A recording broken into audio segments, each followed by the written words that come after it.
Hello and welcome back to another video with the Practice Nurse Mentor. I'm Alicia. Thank you so much for joining me. So in this video, I am going to go through some information about the nurse item numbers that we can claim in general practice and hopefully shed a little bit of light on how we can optimize them a little bit better in what we do. So let's get started. Hopefully, by the end of this video, you'll have a little bit more of an understanding about all the different numbers that you can access as a nurse in general practice. And I'm going to go through the descriptors in a little bit of detail just so that you're very clear about what your compliance should be in terms of being able to claim the item numbers legitimately. And hopefully, I'm going to give you a couple of examples of that too. And then that might help you to strategize how you can be using these a little bit more effectively in your workplace, because traditionally we don't tend to use them as much as we probably could. All right, so first of all, I thought I would just show you the descriptor. Nothing really has changed because we did have all of these updated MBS item numbers as of the 1st of July. The nurse item numbers remain in place. We do have some telehealth numbers associated with these as well, which I briefly showed you on that previous slide. I'm just going to focus on the face-to-face ones, but yes, there are telehealth ones available as well that you can access. And so the descriptor here is that basically for the 10997, anyone that's got a chronic condition management plan that's been created or reviewed in the last 18 months means that they're eligible to have up to 5 nurse item numbers claimed throughout the calendar year. And there's those extra, the telehealth item numbers there. So one for video and one for telephone. So the rebate for that is the $14, not a huge amount, but every little bit helps. If you have 5 of those over the year, then you've got close to $70 there. So every little bit helps, I guess. Okay. I guess the main thing to remember is here that we're supporting a patient with chronic health conditions. And we know that nurses have a great role to play when we look at all the different things that we can do to help support somebody and manage their ongoing care. So I think some of that's about making sure that we optimize this care and having them in for more frequent visits.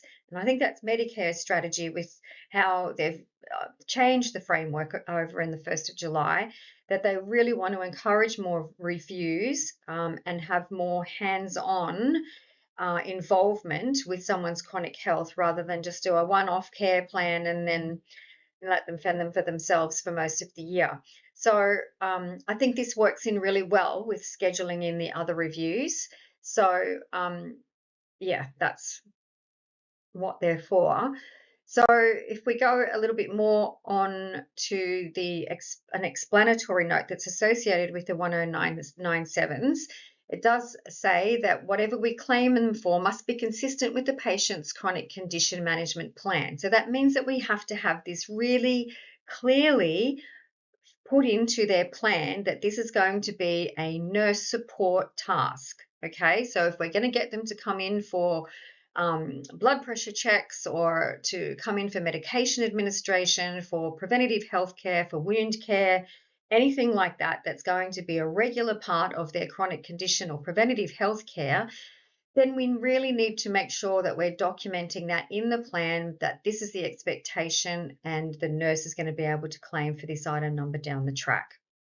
So these are intended for ongoing care, monitoring and support, as well as routine treatment consistent with the patient's chronic condition plan.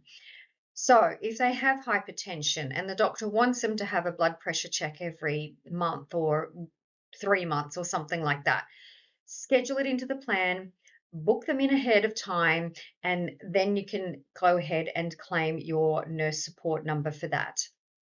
Likewise, you can have statements in the plan to say that they have recurrent wounds as a result of their diabetes and their high risk because they've got peripheral vascular disease, things like that.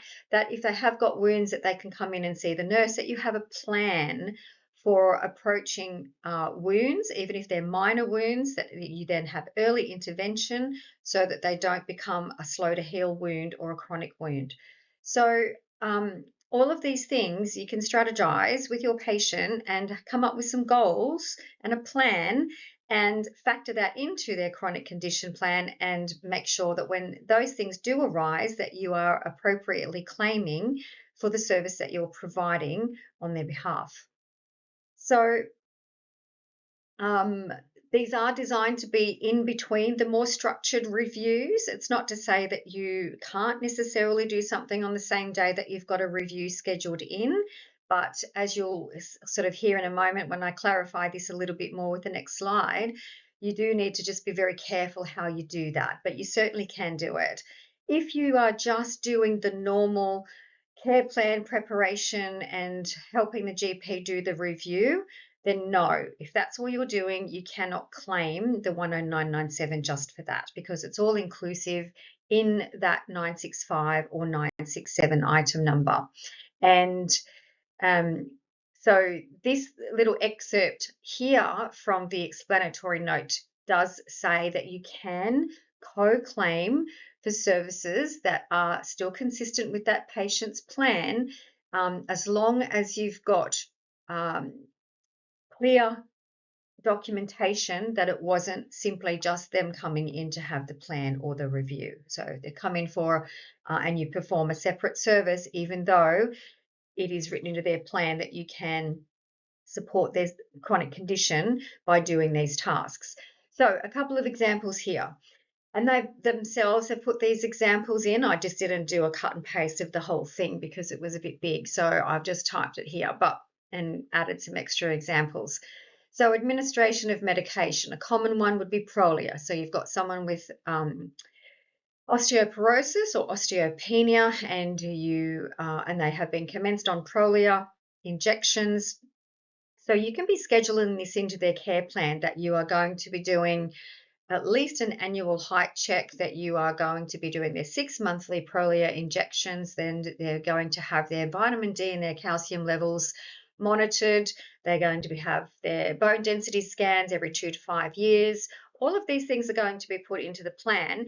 Identify which parts of these the nurse can be involved in. Obviously, the injection, also patient education, if there is falls risk or referrals for, say, exercise physiology, for going and doing some strengthening classes and things like that, then or stepping on programs, that kind of stuff, then the nurse can certainly be involved with that kind of thing as well. So pop all that in the plan.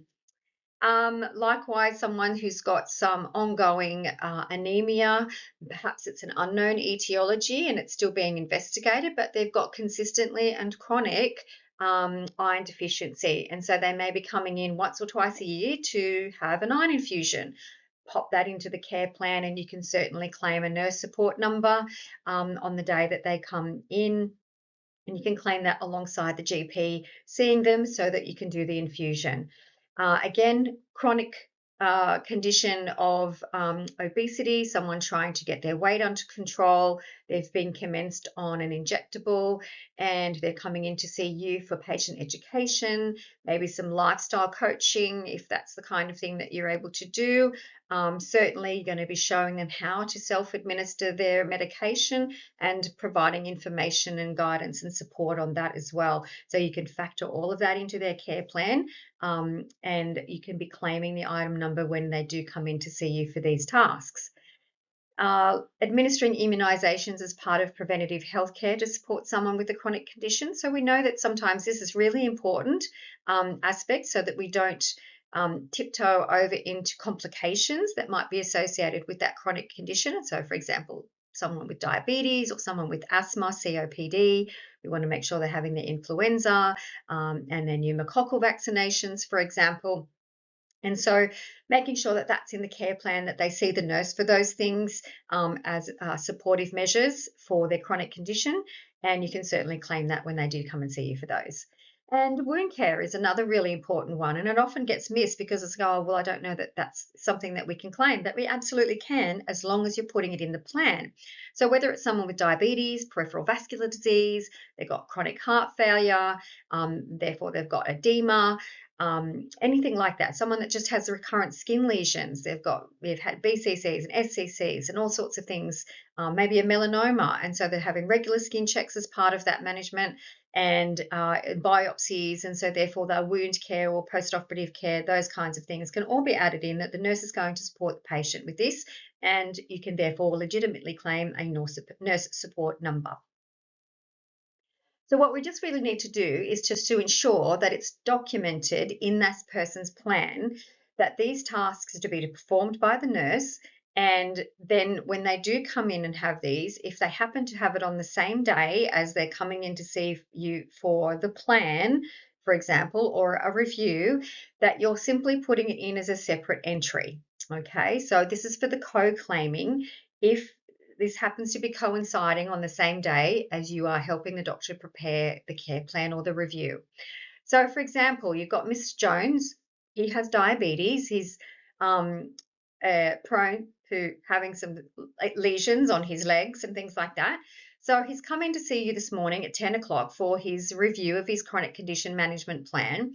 Whilst you're talking to him throughout the session, he does let you know that he's got a wound on his leg. And, it happened a couple of months ago. He thought he was going to just look after it by himself. It hasn't really been getting better. And he thinks maybe over the last couple of weeks, it's probably gotten bigger and probably worse.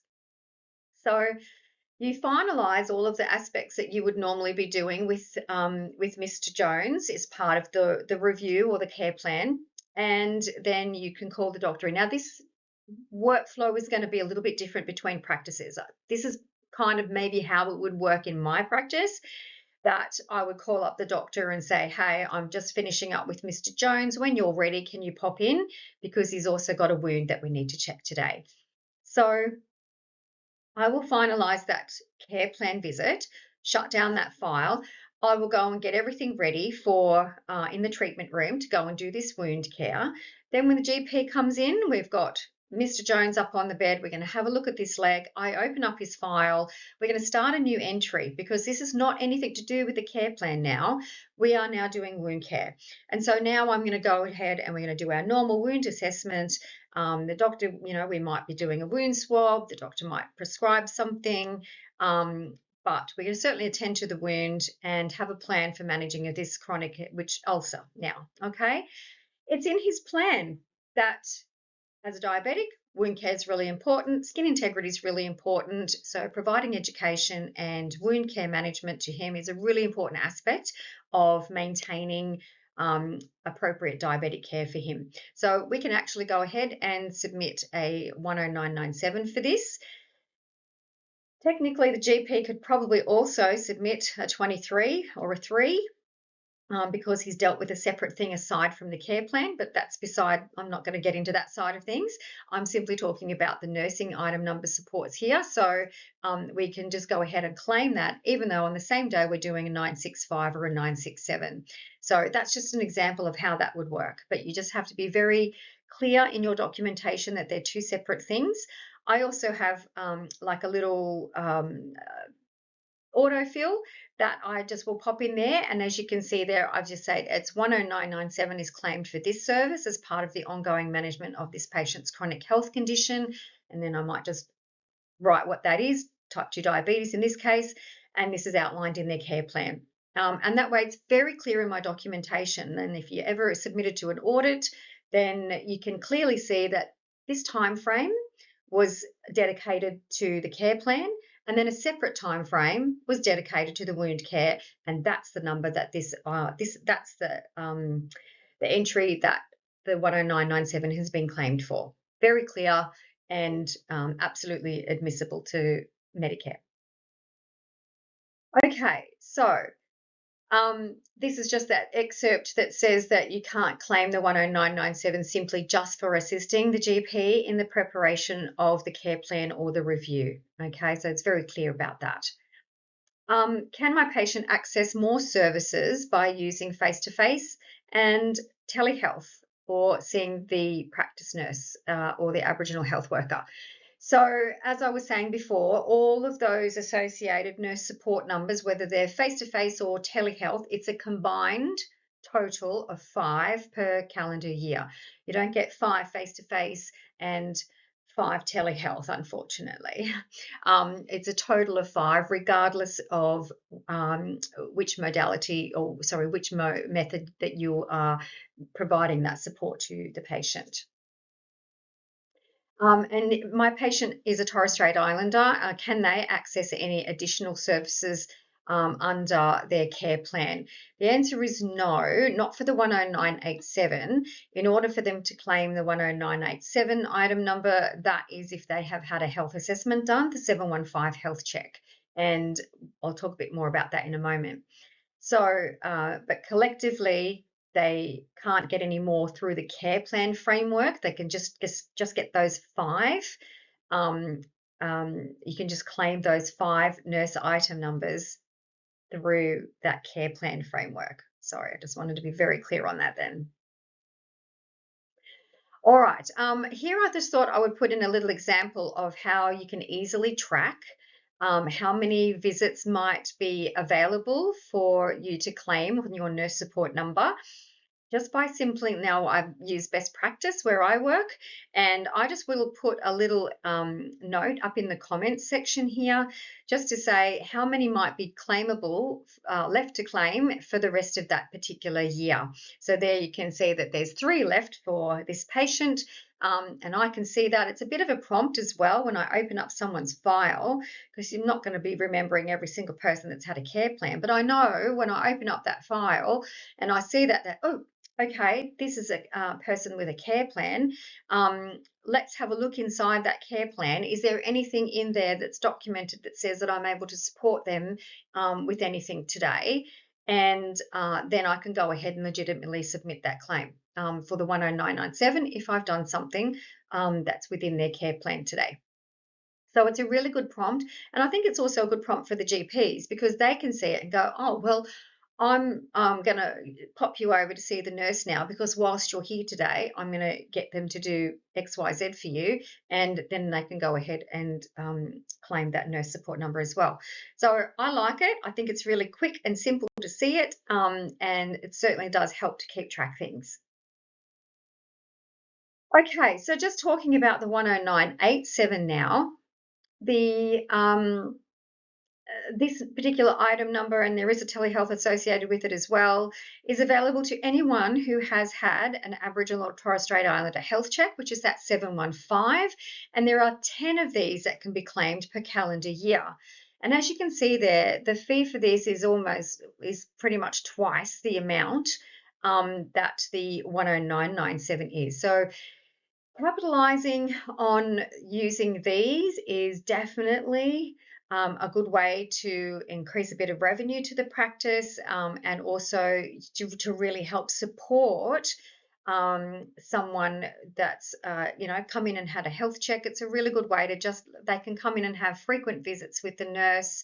They don't always have to see the doctor, but they can come in and have check-ins with you, and then you can claim the item number for that. So the descriptor for this one goes on to explain that it's to support anyone with a health check that's had a health check in the last 10 months. And so it's pretty broad. So it's a little bit broader in spectrum, I guess, than what the chronic condition management one is. So you can pretty much just do anything at all that's going to be supporting someone in their health and well-being and their preventative health care, all of that sort of stuff. As long as they've had that health check, you can go ahead and claim that if they come and see the nurse. So we know that there's various stages in terms of the health checks, because it's available from birth right through to old age. So the spectrum for using this is amazingly huge. So if you've got young children coming in to be having their vaccinations, or to have height and weight checks, and those kinds of things, doing some patient education and stuff like that, you can be claiming these 10997s if they've had a health check. Okay, so it's such a broad spectrum of utilization for you. The other really interesting thing here is that the GP doesn't necessarily have to see them on the day, and this also applies to the 10997. As long as the GP is available, contactable if necessary, they don't actually physically have to come into the room or see the patient that day in order for these nurse item numbers to be claimed. Now, obviously, that means that the GP can't claim their own face-to-face consult numbers like a 3 or a 23. But if the patient just simply come in to see you for a check-in, because as I said, you want them to come in for a weight check, you want to come in for a blood pressure check, I can come and check your sugars, whatever, then they can just come and see you and you can document that you've reviewed them and done whatever you've done for them and submit that claim number. So that's really important to remember as well, because they don't have to see the GP. Now, obviously, if they do need to see the GP, then they can, but it's not a necessary requirement, okay? You can also co-claim these if they do happen to have a chronic condition management plan. Then you can co-claim both nurse item numbers, the 10997 as well as the 10987. If they've got a care plan and they've had a health check, then you've got collectively 5 plus 10 different times that you can submit a nurse support item number. So this is really underutilized, I think, and hopefully something to think about taking back to your workplace, and having a bit of a conversation with your team about how you can perhaps optimize this a little bit more where you particularly work. I know where I have worked in the past, it's certainly been something that we haven't really done very well. Okay, so as a segue from that comment, I've popped in here a little bit of data just to highlight to you how much we really just don't use these item numbers anywhere near enough. Now, my fear is that as we are in this transition period for the next 2 years, from the 1st of July, that if we don't use these item numbers effectively, then they will be taken away from us. Now, based on some of this data, it wouldn't surprise me if Medicare is going to cut these because we don't seem to be using them. Now, I'm hoping that with refreshing the framework and trying to encourage more frequent reviews with their chronic condition management plans, that we also start to utilize our nurse support item numbers a little bit more effectively as well, because they can work in great conjunction with each other, not only to optimize this person's health and well-being in terms of their management and preventative health care, but when we're looking at revenue to help support our practice and keep you gainfully employed, then this is a really good way to strategize, I suppose, how we can be using these numbers a little bit more effectively in our workplace. So this data is taken specifically straight from Medicare. I think on the next slide it actually has a link. And here I've just put in a search, so you can use this when you get to the to this page. You can put in any item number you want and a search. You can search just by a state, or you can search nationally, and you can get the data for how many times an item number has been claimed in a certain period of time. So as you can see here, this is from the 1st of July 2024 through to the 30th of May this year. Not quite 12 months, but close. So if you look over to the right here, where I've highlighted that number total number of 10997s claimed in Australia is not quite 2.5 million. So below that, I've looked at the number of 721s that have been claimed, and we've got 3.2 million. So 3.2 million Australians are on a care plan, but we've only claimed just a bit under 2.5 million nurse item numbers. We have 5 per person. So if we have 5 nurse visits allocated to these 3.2 million people, then we should have that number of claiming for nurse item numbers should be topping nearly 16 million. So effectively, only 1.3 times on average are we claiming a 10997 for someone with a chronic condition management plan. Oh, this will be the old framework, a 721 back in the old framework. Okay, so can you see that this is what I mean by we're not utilizing. Now, I know some practices are going to be using these really well, and clearly there are a lot of practices that are not utilizing them effectively or as effectively as they could be. So these are under review. So if we don't use them, we might lose them. So we really need to start tracking how we're using them. How can we pop this into their care plan that the nurse can be supporting them a little bit more and really track how many we're claiming and forward plan for things, because these numbers are showing us that we certainly aren't. I mean, I did go and look up what the telephone item number was there, and we've claimed that 41,000 times. So, put them together, totally 2.5 million nurse item numbers claimed. So it's just not enough. And we can clearly be doing something to improve upon that. And if we can, then we can hopefully keep those numbers. And who knows, maybe they'll even increase the fees. That'd be nice. But certainly, I mean, there was a lot of conversation about the drastic funding cut that just happened with the change over to the new chronic condition management plan. So we've gone from, a 721 and a 723 collectively almost being $300 now down to just claiming a 965 for $156. And so we've lost some revenue for doing chronic condition plans. Use the nurses item numbers a little bit more. That will boost your revenue just a smidgy bit. But also utilize those reviews a little bit more. So if you get them in more frequently for some reviews and some nurse visits, then we're going to start building back up to what some of that revenue lost is. Okay. And then I've done the same thing here for the 10987s, and there's that link up the top there. So you just can go look at Medicare statistics and you'll come up with the page. But yeah, the 10987, holy, look at that. Like, just hardly being used at all. I mean, typically our 715s are not really done very well either. There's a lot of reasons for, I'm not going to go into that particular conversation in this video, but we certainly could be doing better with performing those health checks a bit more often for some more people and then claiming them. And I mean, considering the numbers here, that it was comparable with the percentage of times on average that the item number was claimed, but still we've got 10.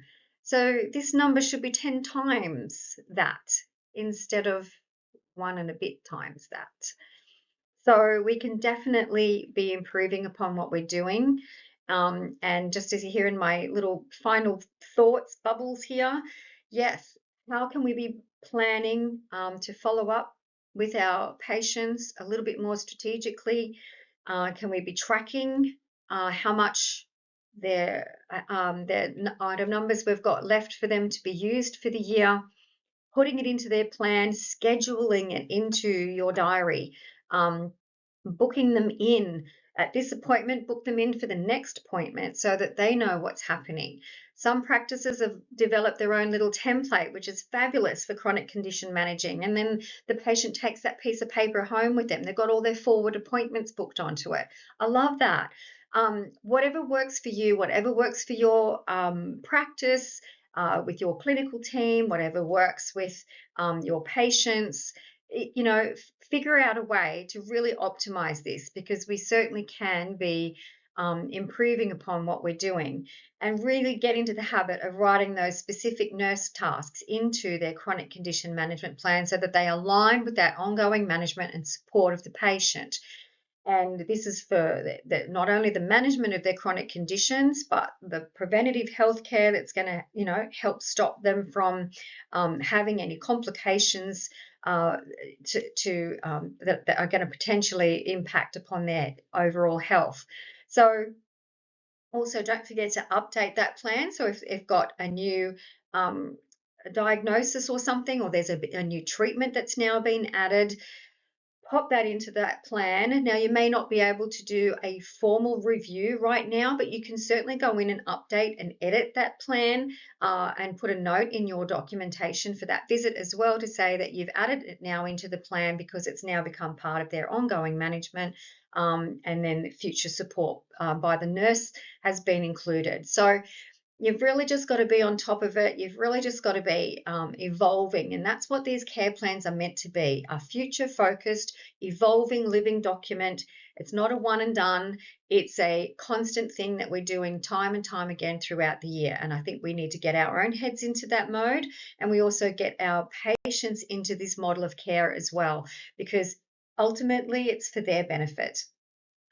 All right. Well, thank you so much for this, for joining me once again for this. If you want to follow me along, you can like and subscribe to my YouTube channel, which is the Practice Nurse Mentor. You can also send me an email if you've got some questions for me, or if you've got some feedback, or you've got some concerns about something that you want some clarification on. I'm hoping to be setting up some private mentoring sessions in the near future. So you'll be able to book me to come to your workplace and have one-on-one sessions with you. But that's all coming in the pipeline. So stay tuned for that kind of information. I am on Facebook. I haven't set up my Practice Nurse Mentor page on Facebook specifically, but I am heavily involved on a couple of different forums. The Australian General Practice Nurses page. I'm on the Hunter New England Practice Nurses page, and a few others as well. So if you're on any of those practice nurse pages throughout Australia or the local Hunter area region, you'll probably know me and probably see me on there quite frequently.